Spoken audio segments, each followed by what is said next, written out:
Bonjour, aujourd'hui j'aimerais vous parler du film Nos Souvenirs. Nos Souvenirs est un film de Gus Van Sant qui, on peut le dire, a plutôt mauvaise presse. Et pourtant, je suis là pour le défendre. Il raconte l'histoire d'un Américain, incarné par Matthew McConaughey, qui va décider de partir au Japon, à Aokigahara, la forêt des suicidés, pour y mettre fin à ses jours. Here it is.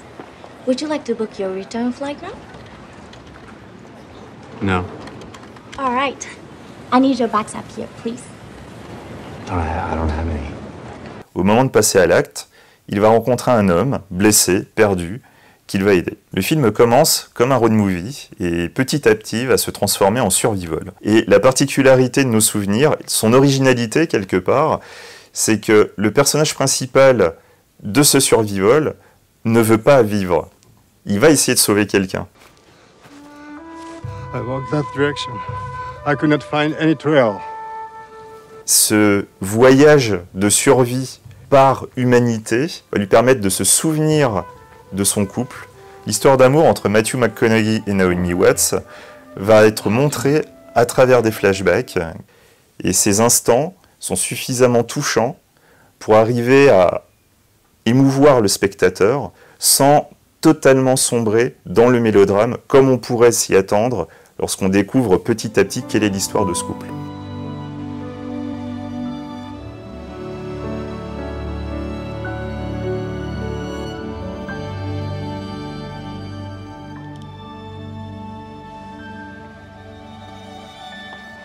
Nos Souvenirs n'a pas été écrit par Gus Van Sant. Le scénario vient en fait du scénariste de Buried, et comme il l'affectionne de temps en temps, et plus particulièrement ces derniers temps, Gus Van Sant aime à poser sa personnalité sur un matériau qui ne lui est pas personnel.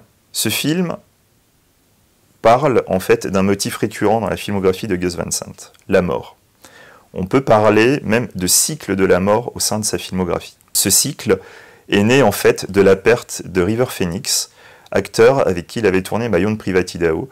Il est le frère de Joaquin Phoenix. River Phoenix est mort peu de temps avant que le film sorte en salle, à un instant très particulier de la filmographie de Gus Van Sant, au moment précis où il allait quitter le cinéma indépendant pour un cinéma, on va dire, de studio. Tous ces éléments ont marqué la vie personnelle du réalisateur. Petit à petit, le motif de la mort est devenu de plus en plus récurrent. Comme à son habitude, sa vie a influencé son cinéma. Ce scénario va lui permettre de tourner à Aokigahara directement, une forêt, lieu de la vie, qui est pourtant un lieu de mort puisqu'il s'agit de la forêt des suicidés. Son positionnement entre cinéma d'auteur et cinéma de studio va vous donner envie de continuer le film malgré les interrogations qu'on pourrait dire spirituelles, philosophiques. Vous verrez que le film est beau et non pas larmoyant. On oublie tout cynisme, on est vraiment dans l'optimisme, et à l'heure actuelle, c'est un film qui fait du bien. Et si vous avez aimé le film,